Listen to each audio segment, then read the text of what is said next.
Puji Tuhan, salam sejahtera bagi kita semua.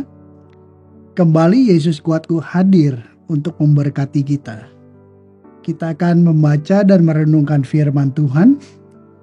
Tetapi sebelumnya kita akan berdoa terlebih dahulu. Mari kita tundukkan kepala.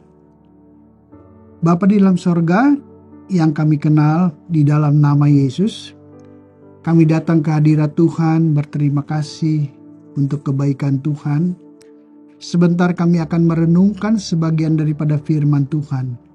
Kiranya Roh Kudus menolong kami supaya kami dapat mengerti apa yang menjadi kehendak Tuhan. Di dalam nama Yesus kami sudah berdoa. Amin. Puji Tuhan. Bapak Ibu Saudara, kebenaran firman Tuhan pada saat ini mengajak kita untuk melihat satu hal bahwa manusia adalah makhluk sosial, tidak bisa hidup sendirian. Kita perlu orang lain, seberapapun kedudukan kita, kekayaan kita, pendidikan kita, tetapi tetap saja kita memerlukan orang lain. Sebab itu kita perlu sahabat. Sahabat itu di dalam kamus saya melihat sahabat adalah kawan, teman atau handai. Sebab itu di dalam firman Tuhan kita juga harus melihat bahwa Yesus mengatakan murid-murid itu seperti sahabat. Kalau kita lihat di dalam Yohanes 15 ayat yang ke-13, di situ dikatakan tidak ada kasih yang lebih besar daripada kasih seorang yang memberikan nyawanya untuk sahabat-sahabatnya. Tuhan Yesus menjelaskan bahwa murid-murid itu seperti sahabat. Berarti dekat sekali. Yesus adalah sahabat sejati. Kalau istilah sekarang, istilah orang muda, si paling sahabat. Jadi kita lihat bahwa kita tidak perlu khawatir. Kita tidak perlu takut bahwa kita tidak punya sahabat. Oleh karena itu, mengapa Tuhan Yesus katakan bahwa murid-murid seperti sahabat? Alasan yang pertama adalah karena Tuhan Yesus mengasihi murid-murid. Sehingga kasih Tuhan itu dikatakan bahwa Tuhan sendiri mengorbankan nyawanya untuk menebus dosa setiap umat manusia. Murid-murid pasti mempunyai dosa dan pelanggaran, punya kesalahan, tetapi Tuhan rela mengorbankan dirinya untuk menanggung semua dosa daripada umat manusia. Kita pun adalah sahabat-sahabat Tuhan. Puji Tuhan. Alasan kedua, mengapa Yesus katakan bahwa murid-murid seperti sahabat? Yesus mengatakan bahwa murid-murid tidak sebagai hamba. Berarti Yesus mengatakan ini mempunyai pengertian bahwa murid-murid sangat dekat, sangat karib sekali.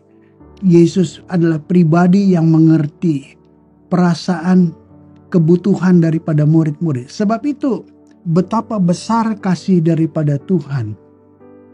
Saudara, kita harus selektif memilih sahabat kita, teman kita, kawan kita. Karena firman Tuhan mengatakan pergaulan yang buruk merusakkan kebiasaan yang baik.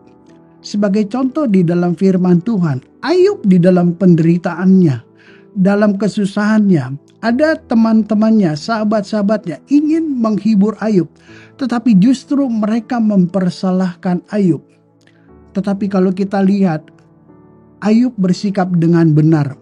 Bahkan Ayub mau mendoakan mereka, sehingga Ayub tetap berbuat baik kepada sahabat-sahabatnya. Ini adalah satu contoh yang baik yang harus kita lakukan. Puji Tuhan. Kalau kita lihat lagi di dalam firman Tuhan, kriteria seperti apa untuk menjadi sahabat Kristus? Karena Kristus adalah si paling sahabat, sahabat yang sejati, yaitu kita baca di dalam Yohanes 15 ayat 14. Kamu adalah sahabatku, jikalau kamu berbuat apa yang kuperintahkan kepadamu. Puji Tuhan. Jadi kriteria untuk menjadi sahabat Kristus adalah ketaatan.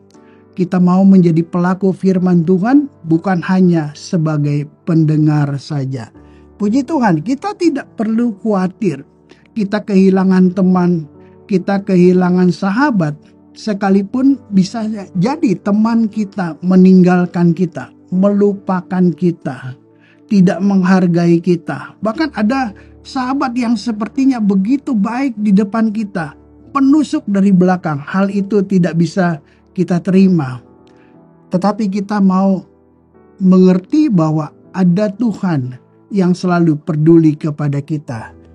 Sebab itu kita mau melihat satu kebenaran firman Tuhan di dalam Amsal 18 ayat 24. Ada teman yang mendatangkan kecelakaan, tetapi ada juga sahabat yang lebih karib daripada seorang saudara. Saudara, sekalipun saudara kehilangan sahabat, kehilangan teman, tetapi ada keluarga, yaitu keluarga di dalam Tuhan.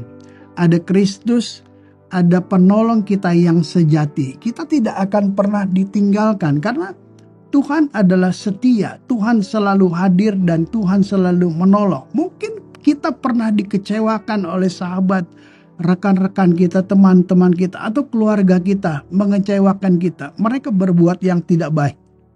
Tetapi Tuhan adalah setia adanya. Sebab itu kita tidak perlu takut kehilangan sahabat.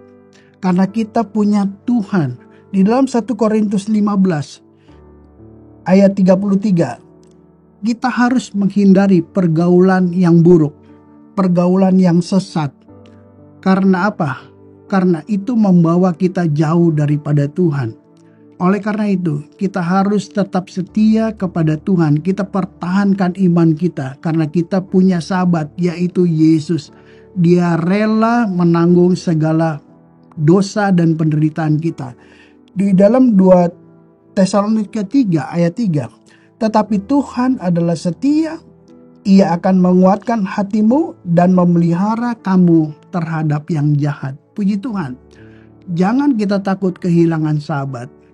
Kita punya Tuhan yang setia, yang selalu ada, yang siap untuk menolong kita. Dia tidak akan mengecewakan kita. Karena Tuhan selalu mendengarkan doa kita. Biarlah kita mau tetap setia kepada Tuhan. Biarlah kita punya semboyan, sekali Yesus, tetap Yesus. Kiranya firman Tuhan pada hari ini kita dapat renungkan bahwa kita punya sahabat sejati, yaitu Kristus. Puji Tuhan, saya tidak panjangkan firman Tuhan. Kita mau masuk di dalam doa. Mari kita berdoa. Bapa di dalam sorga yang kami kenal di dalam nama Yesus, kami berterima kasih kepada Tuhan karena Tuhan setia kepada kami. Tuhan mau menjadi sahabat di dalam kesusahan dan penderitaan kami. Di dalam segala sakit kami, Tuhan ada. Tuhan tidak pernah meninggalkan kami. Sebab itu kami mau belajar untuk setia kepada Tuhan. Kiranya Tuhan, Engkau berkati semua umat-Mu dimanapun umat Tuhan berada, setiap aktivitas yang kami jalani pada hari ini. Tuhan yang jaga, Tuhan yang pelihara, Tuhan yang memberkati kehidupan kami.